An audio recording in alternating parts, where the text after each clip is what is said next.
Hey, this is Derek Depker here, author of the book Why Authors Fail. In this video, you're going to discover 3 of the biggest mistakes that I see authors make, self-published authors make in particular, that are sabotaging their success, and make sure that you can avoid making those same mistakes. This is going to help you simplify the process of becoming a highly successful author.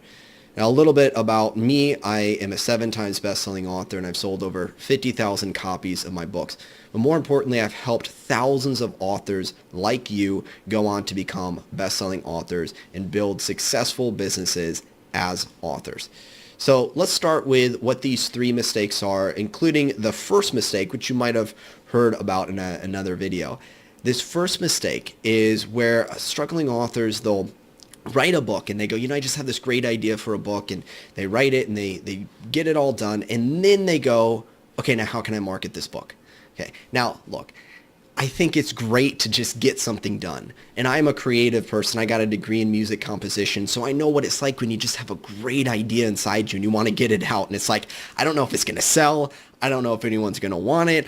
I just want to get this thing out there into the world. And that's awesome. That is great.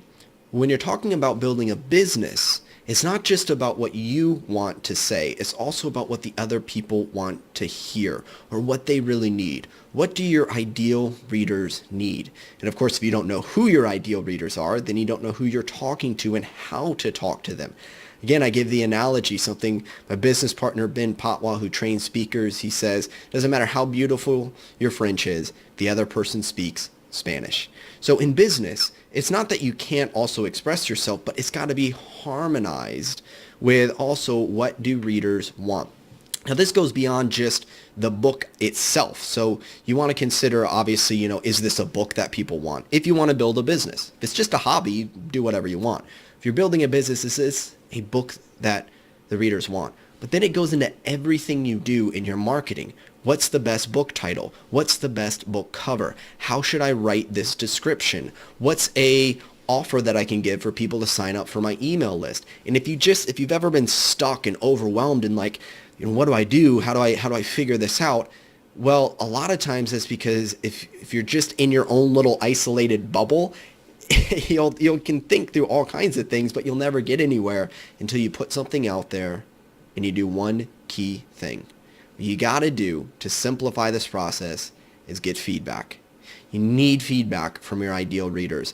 And of course, you could put a book out there and get feedback if it sells or doesn't sell.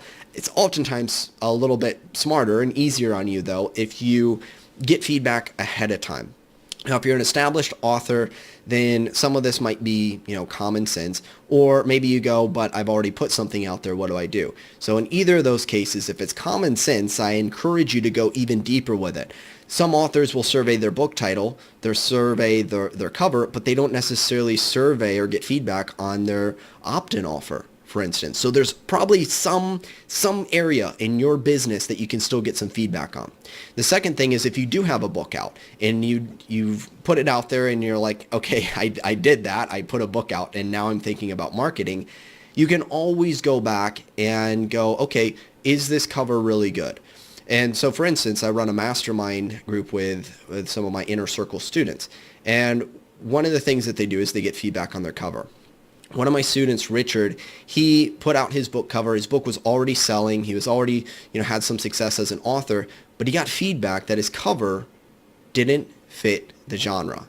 Now, it's one thing to have a good-looking cover. It's another thing to make sure it fits the genre. Didn't really look like the style of book that he was writing, and so he got that feedback. He updated his cover, and then his book sales took off. Now, I know some authors have resistance to that. They're like, but I put the work into it, and I don't want to change my cover. I don't want to change my title. And you may or may not need to, but consider this. The mindset here is it's more expensive. It's going to cost you more in the long term to have a cover that doesn't work than to invest in getting another cover made. Another question I might ask is, what's more expensive, a $500 cover or a $5 cover? Some people would say the $5 cover is more affordable or less expensive, and the $500 is more expensive. The answer is, it depends. Depends on how many sales each one of those covers could generate you. The $5 cover leads to 0 sales. That just cost you all that time and energy creating a book that doesn't sell. But if a $500 cover leads to tens of thousands of dollars in book sales, it's not only more affordable, it's actually something that pays for itself. And that's the distinction and mindset. This leads me to the second mistake. A quick recap. Make sure you get reader feedback and feedback on what's working and go, is this what they want? Not just what I want to put out, but is also what other people want. And yes, there is a place to trust your intuition. There's a place to express yourself and go, hey, maybe I don't know if it's going to make money or not. I'm all for that. When we're talking about a business, it's about being in service to others and considering what do other people need. Imagine you're a host of a dinner party. Are you going to serve your favorite food? Maybe a little bit, but would it also be more considerate to serve what many of the guests there are going to enjoy? The second mistake that I see some authors make, this is very common, and it makes a person have to work 10 times or 100 times harder than they need to spread the word about their book. And what this mistake is, they limit themselves to saying or really asking themselves, what can I do? What can I do to spread the word about this book? Now, that's a great question. It's not the question that's the issue. It's the question they're not asking. The question they're not asking is, what can we do? See, highly successful authors collaborate with other authors. They do cross promotions. They get connected with the influencers and the people who can reach their ideal audience. I mean, imagine how much time would it take you to build an audience of 10,000 people? Maybe a while. But you could, in an afternoon, reach 10 people that have an audience of 1,000 people, of your ideal readers. And so it's so much quicker to collaborate and work with others. Now, I know, here's the thing, but Derek, I'm just starting out. I don't have anything to offer. People aren't going to pay any attention to me, so on and so forth. Well, there is a way to do this when you're just starting out. And I'm not going to get too much into the details, but you can check it out. I'm going to gift you a free copy of the book, Why Authors Fail. You can click the link below, get the book, and in there I lay out a process for connecting with influencers that's going to allow you to actually make a connection and give you a few different ideas, very practical, tactical strategies that you can use to connect with influencers. But it really starts if you have this mentality of, what can I give? Not what can I get, what can I give? What can I offer? This is going to take a little time, though, to build these relationships. Again, we're talking about building a business here. I don't teach like overnight instant fix hacks, right? I teach you accelerated ways, things that are a lot quicker, things that can shorten the time to success, but it's not going to be an instant fix. Building relationships, though, is about as close to the ultimate shortcut as you can get, where you can collaborate with both other influencers, other authors, but also with your readers. How can you incentivize readers to share your work? How can you incentivize them to spread the word about your book? So it's not just you as the author being like, hey, my book's so awesome, my book's so amazing. You actually get readers to start spreading the word for you, in combination, of course, with you spreading the word yourself. So second mistake, just limited to what can I do, where really the more successful authors will go, what can we do? And they take the collaboration approach.